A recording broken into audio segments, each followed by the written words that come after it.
ನಮಸ್ಕಾರ ವೀಕ್ಷಕರೇ, ಎಲ್ಲರಿಗೂ ಹೊಸ ವರ್ಷದ ಆರ್ಥಿಕ ಶುಭಾಶಯಗಳು. ನೀವು ಕೂಡ ನಮಗೆ ವಿಶ್ ಮಾಡಬೇಕನ್ನೋದಾದರೆ ವಿಡಿಯೋಗೆ ಲೈಕ್ ಮಾಡಿಬಿಟ್ಟು ಕಾಮೆಂಟ್ ಮುಖಾಂತರ ವಿಶ್ ಮಾಡಿ. ಆದಷ್ಟು ಚಾಟಲ್ಲಿ ನಾವು ರಿಪ್ಲೈ ಮಾಡೋದಕ್ಕೆ ಟ್ರೈ ಮಾಡ್ತೀವಿ ಸ್ನೇಹಿತರೆ. ಈಗ ಕಾಂಗ್ರೆಸ್ 5 ಗ್ಯಾರಂಟಿ ಯೋಜನೆಗಳ ಕುರಿತು ಮಾತನಾಡೋಣ. ಅದ್ರ ಜೊತೆ ಗೃಹಲಕ್ಷ್ಮಿ ಯೋಜನೆಯ 16ನೇ ಕಂತಿನ ಹಣ ಯಾವಾಗ ಬರುತ್ತೆ ಅನ್ನುವಂಥದ್ರ ಬಗ್ಗೆ ಕೂಡ ತಿಳಿಸ್ಕೊಡ್ತೀನಿ. ಇದೇ ಒಂದು ಹೊಸ ವರ್ಷಕ್ಕೆ ನಿಮಗೆ ಗೃಹಲಕ್ಷ್ಮಿ ಯೋಜನೆಯ 16ನೇ ಕಂತಿನ ಹಣ ಆದರೆ ನಿಮ್ಮ ಖಾತೆಗಳಿಗಾದರೆ ಜಮಾ ಮಾಡ್ತಿದ್ದಾರೆ. ಇವೆಲ್ಲದ್ರ ಬಗ್ಗೆ ಚರ್ಚೆ ಮಾಡೋಣ. ಎಲ್ಲರೂ ವಿಡಿಯೋ ಕೊನೆವರೆಗೂ ನೋಡಿ. ನೀವು ಯಾರಾದರೂ ಇನ್ನೂ ನಮ್ಮ ಚಾನಲನ್ನು ಸಬ್ಸ್ಕ್ರೈಬ್ ಮಾಡ್ಕೊಂಡಿಲ್ಲ ಅಂದರೆ ಈಗಲೇ ಚಾನಲನ್ನು ಪಟ್ ಅಂತ ಸಬ್ಸ್ಕ್ರೈಬ್ ಮಾಡ್ಕೊಳ್ಳಿ. ಮತ್ತು ವಿಡಿಯೋಗೊಂದು ಲೈಕ್ ಆದರೆ ಕೊಡಿ. ನೀವು ಕೂಡ ಸಬ್ಸ್ಕ್ರೈಬ್ ಲೈಕಿಂದ ನಿಮ್ಗೆ ಇದೇ ರೀತಿ ಕಂಟಿನ್ಯೂಸ್ ಅಪ್ಡೇಟ್ಸ್ ಆದರೆ ಸಿಗ್ತಿರುತ್ತೆ. ಈಗಾಗಲೇ ಯಾರು ಸಬ್ಸ್ಕ್ರೈಬ್ ಲೈಕ್ ಮಾಡಿ ವಿಡಿಯೋ ನೋಡ್ತಿದ್ದೀರೋ ಎಲ್ಲರಿಗೂ ನನ್ನ ಒಂದು ಹೃದಯಪೂರ್ವಕ ಧನ್ಯವಾದಗಳು. ಸ್ನೇಹಿತರೆ, ಗೃಹಲಕ್ಷ್ಮಿ ಯೋಜನೆಯ 16ನೇ ಕಂತಿನ ಹಣ ಆದರೆ ಹೊಸ ವರ್ಷಕ್ಕೆ ಹಣವನ್ನು ಬಿಡುಗಡೆ ಮಾಡಿದ್ದಾರೆ. ನಿಮಗೆ ಇವತ್ತಿನಿಂದ ಹಣ ಆದರೆ ಜಮಾ ಆಗೋದಕ್ಕೆ ಸ್ಟಾರ್ಟ್ ಆಗುತ್ತೆ. ಒಂದು 16ನೇ ಕಂತಿನ ಹಣದ ಕುರಿತು ಮಾತನಾಡೋದಕ್ಕಿಂತ ಮುಂಚೆ ಇಲ್ಲಿ 2025ರಲ್ಲಿ ಪಂಚ ಗ್ಯಾರಂಟಿ ಯೋಜನೆಗಳು ಅಂದರೆ ಗೃಹಲಕ್ಷ್ಮಿ, ಗೃಹಜ್ಯೋತಿ, ಶಕ್ತಿ, ಯುವನಿಧಿ ಯೋಜನೆಗಳ ಒಂದು ಭವಿಷ್ಯ ಏನಾಗಿದೆ ಅನ್ನುವಂಥದ್ದನ್ನು ನೋಡೋಣ. ಗೃಹಲಕ್ಷ್ಮಿ, ಗೃಹಜ್ಯೋತಿ, ಶಕ್ತಿ, ಅನ್ನಭಾಗ್ಯ ಮತ್ತು ಯುವನಿಧಿ ಯೋಜನೆಗಳ ಭವಿಷ್ಯ ಯಾವ ರೀತಿ ಇರ್ಬೋದು, ಏನಾಗಬಹುದು ಅನ್ನುವಂಥದ್ದನ್ನು ತಿಳಿಸ್ಕೊಡ್ತೀನಿ.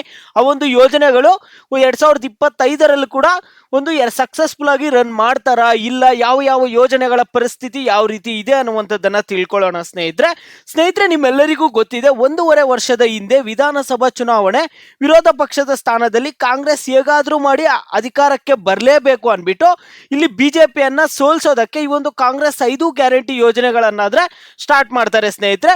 ನಿಮ್ಮೆಲ್ಲರಿಗೂ ಗೊತ್ತಿದೆ, ಮೊದಲು ಗೃಹಲಕ್ಷ್ಮಿ, ಅನ್ನಭಾಗ್ಯ, ಶಕ್ತಿ ಯೋಜನೆ, ಗೃಹಜ್ಯೋತಿ ಹಾಗೂ ಯುವನಿಧಿ ಯೋಜನೆಗಳನ್ನಾದ್ರೆ ಘೋಷಣೆ ಮಾಡ್ತಾರೆ. ಇಲ್ಲಿ ಅವರು ನಮ್ಮ ಪಕ್ಷ ಅಧಿಕಾರಕ್ಕೆ ಬಂದರೆ ಪಂಚ ಗ್ಯಾರಂಟಿಗಳನ್ನು ಜಾರಿಗೊಳಿಸ್ತೀವಿ ಅಂತ ಒಂದು ಮಾತು ಕೊಡ್ತಾರೆ ಜನರಿಗೆ. ಅದೇ ರೀತಿಯಾಗಿ ಜನರು ಕೂಡ ಇಲ್ಲಿ ವೋಟ್ ಹಾಕ್ತಾರೆ, ಕಾಂಗ್ರೆಸ್ ಸರ್ಕಾರಕ್ಕೆ ವೋಟ್ ಹಾಕ್ತಾರೆ, ಕಾಂಗ್ರೆಸ್ ಸರ್ಕಾರವನ್ನ ಗೆಲ್ಲಿಸ್ತಾರೆ. ಅವರು ಕೊಟ್ಟ ಮಾತಿನಂತೆಯೇ ಕಾಂಗ್ರೆಸ್ 5 ಗ್ಯಾರಂಟಿಗಳನ್ನ ಮುಂದುವರಿಸ್ತಾರೆ. ಓಕೆನಾ, ಎಲ್ಲ ಒಂದು ಯೋಜನೆಗಳನ್ನ ಒಂದಾದ್ರ ಮೇಲೆ ಒಂದು ಯೋಜನೆಯನ್ನ ಸ್ಟಾರ್ಟ್ ಮಾಡ್ತಾರೆ. 5 ಯೋಜನೆಗಳಿಗೆ ಸುಮಾರು 58,000 ಕೋಟಿ ರುಗಳನ್ನು ಸರ್ಕಾರ ವ್ಯಯಿಸುತ್ತಿದೆ. ಮೊದಲ ವರ್ಷ ಯೋಜನೆಗೆ ಹಣವನ್ನು ಮೀಸಲಿಡಲಾಗಿತ್ತು. ಈಗ 2ನೇ ವರ್ಷದ ಆಯವ್ಯಯದಲ್ಲೂ ಸಿಎಂ ಸಿದ್ದರಾಮಯ್ಯ ಹಣ ತೆಗೆದಿಟ್ಟಿದ್ದರು. 3ನೇ ವರ್ಷವೂ ಬಜೆಟ್ ಮೂಲಕವೇ ಗ್ಯಾರಂಟಿ ಯೋಜನೆಗಳ ಹಣ ನೀಡಲೇಬೇಕು. ಇದನ್ನು ಸಿದ್ದರಾಮಯ್ಯ ಹೇಗೆ ಒದಗಿಸುತ್ತಾರೆ, ಬಜೆಟ್ನಲ್ಲಿ ಮೀಸಲಿಡುವ ಮೊತ್ತ ಎಷ್ಟಿರಬಹುದು ಎನ್ನುವುದರ ಮೇಲೆ ಯೋಜನೆಗಳ ಭವಿಷ್ಯ ಆದರೆ ನಿರ್ಧಾರ ಆಗುತ್ತೆ ಸ್ನೇಹಿತರೆ. ಇಲ್ಲಿ ಸಚಿವರು ಶಾಸಕರ ಹೇಳಿಕೆ ಗೊಂದಲ. ಇಲ್ಲಿ ಕಾಂಗ್ರೆಸ್ ಶಾಸಕರು ಕೆಲವರು ಸಚಿವರು ಹೇಳುವಂತಹ ಒಂದು ಹೇಳಿಕೆಗಳಿಂದಾನೇ ಜನರಿಗೆ ಗೊಂದಲ ಆಗುತ್ತೆ. ಅವ್ರು ಏನು ಹೇಳ್ತಿರ್ತಾರೆ ಅಂದರೆ, ಈಗಾಗಲೇ ಸಿಎಂ ಮತ್ತು DCM ಆದಿಯಾಗಿ ಪ್ರತಿಯೊಬ್ಬರು ಗ್ಯಾರಂಟಿ ಯೋಜನೆಗಳು ಯಾವುದೇ ಕಾರಣಕ್ಕೂ ನಿಲ್ಲುವುದಿಲ್ಲ ಎಂದು ಪದೇ ಪದೇ ಹೇಳ್ತಾನೆ ಇರ್ತಾರೆ. ನಮ್ಮ ಒಂದು ಮುಖ್ಯಮಂತ್ರಿಗಳಾಗಿರ್ಬೋದು, ಮತ್ತೆ ಉಪಮುಖ್ಯಮಂತ್ರಿಗಳಾದ DK ಶಿವಕುಮಾರ್ ಅವರಾಗಿರ್ಬೋದು, ಮತ್ತೆ ನಮ್ಮ ಒಂದು ಲಕ್ಷ್ಮೀ ಹೆಬ್ಬಾಳ್ಕರ್ ಅವರಾಗಿರ್ಬೋದು, ಎಲ್ಲ ಗ್ಯಾರಂಟಿ ಯೋಜನೆಗಳು ಖಂಡಿತ ಮುಂದುವರಿಯುತ್ತೆ ಅಂತ ಹೇಳ್ತಾನೆ ಇರ್ತಾರೆ. ಇಂತಹ ಅಭಿಪ್ರಾಯಗಳ ನಡುವೆಯೇ ಕಾಂಗ್ರೆಸ್ನ ಚುನಾಯಿತ ಪ್ರತಿನಿಧಿಗಳು ಗ್ಯಾರಂಟಿ ಯೋಜನೆಗಳ ಕೆಲವೊಮ್ಮೆ ಅಡ್ಡಗೋಡೆ ಮೇಲೆ ದೀಪ ಇಟ್ಟ ಹಾಗೆ ನೀಡಿರುವ ಹೇಳಿಕೆಗಳು ಜನರಲ್ಲಿ ಆದರೆ ಗೊಂದಲ ಆದರೆ ಬಂದಿದೆ.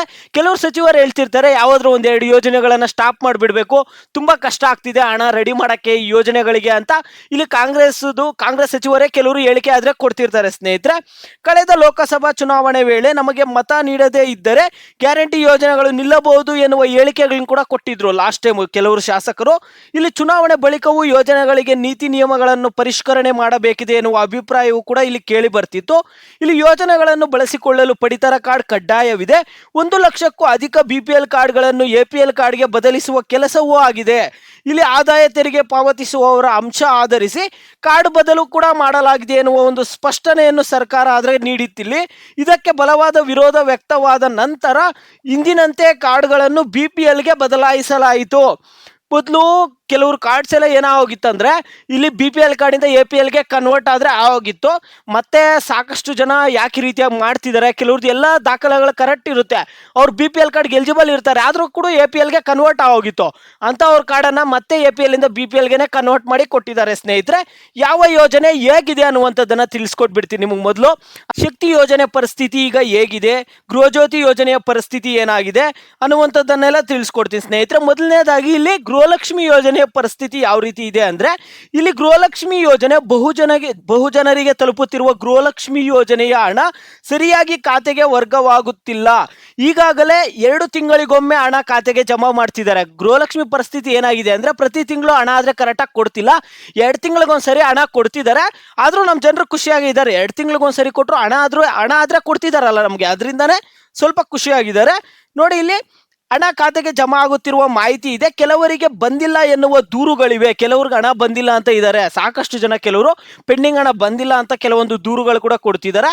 2 ತಿಂಗಳ ಹಿಂದೆ ಗೊಂದಲವಾದಾಗ ಸರ್ಕಾರವು ಸ್ಪಷ್ಟನೆ ಆದ್ರೆ ನೀಡಿತ್ತು.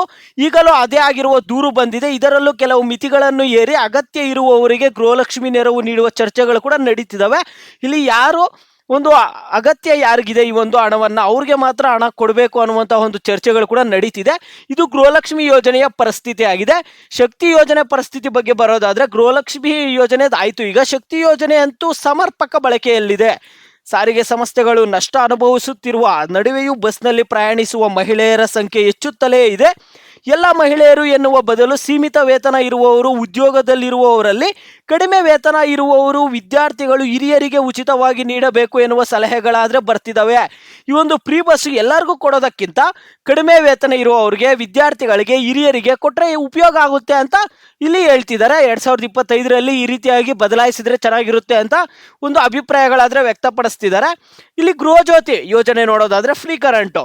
ಇಲ್ಲಿ ಗೃಹಜ್ಯೋತಿ ಯೋಜನೆಯು ಕೂಡ ಬಹುತೇಕ 1.5 ವರ್ಷದಿಂದ ಬಳಕೆಯಲ್ಲಿದೆ. ವಿದ್ಯುತ್ ವಿತರಣಾ ಕಂಪನಿಗಳು ನಷ್ಟದ ನಡುವೆಯೇ ಸೀಮಿತ ಆದಾಯ ಸರ್ಕಾರದ ನೆರವಿನೊಂದಿಗೆ ಗೃಹಜ್ಯೋತಿ ಸೌಲಭ್ಯ ನೀಡುತ್ತಿವೆ. ಇಲ್ಲಿಯೂ ಬಳಕೆಗೆ ಮಿತಿ ಇದ್ದು ಈ ಪ್ರಮಾಣದಲ್ಲಿ ಕಡಿಮೆ ಮಾಡುವ ಪ್ರಯತ್ನಗಳು ಕೂಡ ಆಗ್ತಿದ್ದಾವೆ ಸ್ನೇಹಿತರೆ. ಇದು ಗೃಹಜ್ಯೋತಿ ಯೋಜನೆಯ ಪರಿಸ್ಥಿತಿ ಆದರೆ ಇದೆ ಸದ್ಯ ಮಟ್ಟಕ್ಕೆ. ಅನ್ನಭಾಗ್ಯ ಯೋಜನೆಯ ಕುರಿತು ನೋಡೋದಾದ್ರೆ, ಅನ್ನಭಾಗ್ಯ ಯೋಜನೆ ಅಡಿ ಕೇಂದ್ರ ಸರ್ಕಾರ ನೀಡುವ ಅಕ್ಕಿ ಹಾಗೂ ರಾಜ್ಯ ಸರ್ಕಾರ ನೀಡುವ ಮಾಸಿಕ 175 ರು ಪಾವತಿಯಾಗುತ್ತಿದೆ. ಇದರಲ್ಲಿ BPL ಕಾರ್ಡ್ದಾರರಿಗೆ ಅಕ್ಕಿ ಹಾಗೂ ನೆರವು ಸಿಗುತ್ತಿದೆ. ಇಲ್ಲಿಯೂ ಅರ್ಹ ಹಾಗೂ ಅನರ್ಹ BPL ಕಾರ್ಡ್ನ ಗೊಂದಲ ಬಗೆಹರಿಸಿ ಯೋಜನೆ ಬಲಪಡಿಸುವ ಸಲಹೆ ಕೂಡ ಇದೆ ಇಲ್ಲಿ ಸ್ನೇಹಿತರೆ. ಈಗ ಇದು ಯುವ ನಿಧಿ ಯೋಜನೆ ಬಗ್ಗೆ ನೋಡೋದಾದ್ರೆ, ಇದಂತೂ ಅಮೌಂಟು 3 ತಿಂಗಳಿಗೊಂದ್ಸರಿ ಹಣ ಜಮಾ ಮಾಡ್ತಿದ್ದಾರೆ. ಈ ರೀತಿಯ ಕೂಡ ಕೆಲವ್ರಿಗೆ ಸಮಸ್ಯೆ ಆಗ್ತಿದೆ. ಇಲ್ಲಿ ಕಾಲೇಜ್ ವಿದ್ಯಾರ್ಥಿಗಳಿಗೆ, ಇಲ್ಲಿ ಡಿಪ್ಲೊಮಾ ವಿದ್ಯಾರ್ಥಿಗಳಿಗೆ ಬಂದ್ಬಿಟ್ಟು 1500 ರೂಪಾಯಿ, ಡಿಗ್ರಿ ವಿದ್ಯಾರ್ಥಿಗಳಿಗೆ ಬಂದ್ಬಿಟ್ಟು 3000 ಹಣ ಕೊಡ್ತಾರಂತ ಆದ್ರೆ ಹೇಳಿದ್ರು. ಈಗಾಗಲೇ 1 ವರ್ಷದ ಪ್ರಕ್ರಿಯೆ ಮುಗಿದು 2ನೇ ವರ್ಷದ ನಿರುದ್ಯೋಗಿಗಳ ನೋಂದಣಿ ಪ್ರಕ್ರಿಯೆ ಆದ್ರೆ ಮುಗಿದಿದೆ. ಇಲ್ಲಿಯೂ ನಿರುದ್ಯೋಗಿಗಳಿಗೆ ಇರುವ ಮಾನದಂಡದಲ್ಲಿ ಬದಲಾವಣೆ ಮಾಡಿ ವರ್ಷದೊಳಗೆ ಉದ್ಯೋಗ ದೊರೆಯುವಂತೆ ಮಾಡಬೇಕೆನ್ನುವ ಅಭಿಪ್ರಾಯವು ಇಲ್ಲಿ ಹೇಳ್ತಿದ್ದಾರೆ. ಇಲ್ಲಿ 2 ವರ್ಷ ಯುವ ನಿಧಿ ಯೋಜನೆ ಕೊಡ್ತಾರಂತ ಮೊದಲು ಹೇಳಿದ್ರು. 2 ವರ್ಷ ಒಳಗಡೆ ಜಾಬ್ ತಗೋಬೇಕು, 2 ವರ್ಷ ಮಾತ್ರ ಯುವ ನಿಧಿ ಯೋಜನೆ ಕೊಡ್ತಾರಂತ ಹೇಳಿದ್ರು. ಈಗ 1 ವರ್ಷನೇ ಕೊಡ್ತೀವಿ, 1 ವರ್ಷ ಒಳಗಡೆ ಜಾಬ್ ತಗೋಬೇಕು, ಅದ್ರ ಬಗ್ಗೆ ಕೂಡ ಕೆಲವೊಂದು ಚರ್ಚೆ ಆದ್ರೆ ಆಗ್ತಿದೆಯಂತೆ. 2025ರಲ್ಲಿ ಬದಲಾವಣೆ ಮಾಡೋದಕ್ಕೆ ಇದು ಜಸ್ಟ್ ಈಗ ಚರ್ಚೆ ಆದ್ರೆ ಆಗ್ತಿದಾವೆ. ಕೆಲವರು ಅಭಿಪ್ರಾಯ ಆದ್ರೆ ವ್ಯಕ್ತಪಡಿಸ್ತಿದ್ದಾರೆ. ನೋಡೋಣ ಮುಂದಿನ ದಿನಗಳಲ್ಲಿ ಏನಾಗುತ್ತಂತ. ಈ ರೀತಿಯಾಗಿ ಕಾಂಗ್ರೆಸ್ 5 ಗ್ಯಾರಂಟಿ ಯೋಜನೆಗಳ ಪರಿಸ್ಥಿತಿ ಆದ್ರೆ ಸದ್ಯ ಮಟ್ಟಕ್ಕಾದ್ರೆ ಇದೆ ಸ್ನೇಹಿತರೆ. ಇಲ್ಲಿ ಅನ್ನಭಾಗ್ಯ ಯೋಜನೆ ಬಗ್ಗೆನೂ ನಿಮಗೆ ಗೊತ್ತಾಯಿತು. ಎಲ್ಲ ಒಂದು ಯೋಜನೆ ಕಾಂಗ್ರೆಸ್ 5 ಗ್ಯಾರಂಟಿ ಯೋಜನೆಗಳ ಪರಿಸ್ಥಿತಿ ಆದ್ರೆ ಸದ್ಯಕ್ಕೆ ಈ ರೀತಿಯಾಗಾದ್ರೆ ಇದೆ ಸ್ನೇಹಿತರೆ. ಈಗ ನಮ್ಮ ಒಂದು ಕಾಂಗ್ರೆಸ್ 5 ಗ್ಯಾರಂಟಿ ಯೋಜನೆಗಳನ್ನ ಖಂಡಿತವಾಗಿಯೂ ನಾವು ಮುಂದುವರಿಸುತ್ತೇವೆ. 5 ವರ್ಷನೂ ನಿಮಗೆ ಕಾಂಗ್ರೆಸ್ 5 ಗ್ಯಾರಂಟಿಗಳು ಮುಂದುವರಿಯುತ್ತದೆ ಅಂತ ಇಲ್ಲಿ ನಮ್ಮ ಒಂದು ರಾಜ್ಯದ ಮುಖ್ಯಮಂತ್ರಿಗಳಾದ CM ಸಿದ್ದರಾಮಯ್ಯ ಅವರು, ಉಪಮುಖ್ಯಮಂತ್ರಿಗಳಾದ DK ಶಿವಕುಮಾರ್ ಅವರು ಹೇಳಿದ್ದಾರೆ ಸ್ನೇಹಿತರೆ. ನಾವು ಯಾವುದೇ ಕಾರಣಕ್ಕೂ ನಿಲ್ಲಿಸಲ್ಲ ಅಂತ ಹೇಳಿದ್ದಾರೆ. ಆದರೆ ಈಗ ಸದ್ಯಕ್ಕೆ ಪರಿಸ್ಥಿತಿ ಆದರೆ ಈ ರೀತಿ ಇದೆ ಕಾಂಗ್ರೆಸ್ 5 ಗ್ಯಾರಂಟಿ ಯೋಜನೆದು. ಈಗ 16ನೇ ಕಂತಿನ ಹಣದ ಕುರಿತು ಬರೋದಾದ್ರೆ, ಗೃಹಲಕ್ಷ್ಮಿ ಯೋಜನೆಯ 16ನೇ ಕಂತಿನ ಹಣ ಆದರೆ ನಿಮಗೆ ಈಗಾಗಲೇ ಸರ್ಕಾರದ ಕಡೆಯಿಂದ ಬಿಡುಗಡೆ ಮಾಡಿದ್ದಾರೆ. ನೀವು ಸ್ಟೇಟಸ್ ಅನ್ನು ಚೆಕ್ ಮಾಡಕ್ಕೆ ಹೋದಾಗ ಆಲ್ರೆಡಿ DBT ಮುಖಾಂತರ ಹಣ ಕೂಡ ಪುಷ್ ಆಗಿದೆ. DBT ಮುಖಾಂತರ ಹಣ ಪುಷ್ ಆದ್ಮೇಲೆ ಒಂದು 7 ರಿಂದ 10 ದಿನ ಒಳಗಡೆ ನಿಮ್ಮ ಖಾತೆಗಳಿಗೆ ಹಣ ಆದ್ರೆ ಜಮಾ ಆಗುತ್ತೆ. ನೀವು ಇವತ್ತಿನಿಂದನೇ ಹಣ ಜಮಾ ಆಗೋದಕ್ಕಾದ್ರೆ ಸ್ಟಾರ್ಟ್ ಆಗುತ್ತೆ. ಇವತ್ತು ನಿಮ್ಮ ಖಾತೆಗಳನ್ನ ಚೆಕ್ ಮಾಡ್ಕೊಳ್ಳಿ. ಅವ್ರು ಯಾವ ದಿನಾಂಕ ಕೊಟ್ಟಿದ್ದಾರೆ ಅಂದ್ರೆ ಜನವರಿ 1ನೇ ತಾರೀಕಿಂದ ಹಿಡಿದು ಜನವರಿ 10ನೇ ತಾರೀಕು ಒಳಗಡೆ ನಿಮ್ಮ ಖಾತೆಗಳಿಗೆ 2000 ಹಣ ಜಮಾ ಆಗುತ್ತೆ ಅಂತ ಹೇಳ್ತಿದ್ದಾರೆ ಸ್ನೇಹಿತರೆ. ನಿಮಗೆ ಹಣ ಆದರೆ ನಿಮ್ಮ ಖಾತೆಗಳಿಗಾದ್ರೆ ಜಮಾ ಆಗಲಿದೆ. ನಿಮಗೆ ಇವತ್ತಿನಿಂದಾನೇ ಹಣ ಜಮಾ ಆಗೋದು ಸ್ಟಾರ್ಟ್ ಆಗುತ್ತೆ ಸ್ನೇಹಿತರೆ. ನಿಮ್ಮ ಖಾತೆಗಳನ್ನು ಒಂದ್ಸರಿ ಚೆಕ್ ಮಾಡ್ಕೊಳ್ಳಿ. ನಿಮ್ಗೇನಾದರೂ ಹಣ ಬಂದರೆ ವಿಡಿಯೋಗೆ ಲೈಕ್ ಮಾಡ್ಬಿಟ್ಟು ಕಾಮೆಂಟ್ ಮುಖಾಂತರ ತಿಳಿಸಿ. ಒಂದು ವೇಳೆ ಹಣ ಬಂದಿಲ್ಲ ಅಂದರೆ ವಿಡಿಯೋಗೆ ಲೈಕ್ ಮಾಡ್ಬಿಟ್ಟು ಹಣ ಬಂದಿಲ್ಲ ಅಂತ ಕಾಮೆಂಟ್ ಮುಖಾಂತರ ತಿಳಿಸಿ ಸ್ನೇಹಿತರೆ.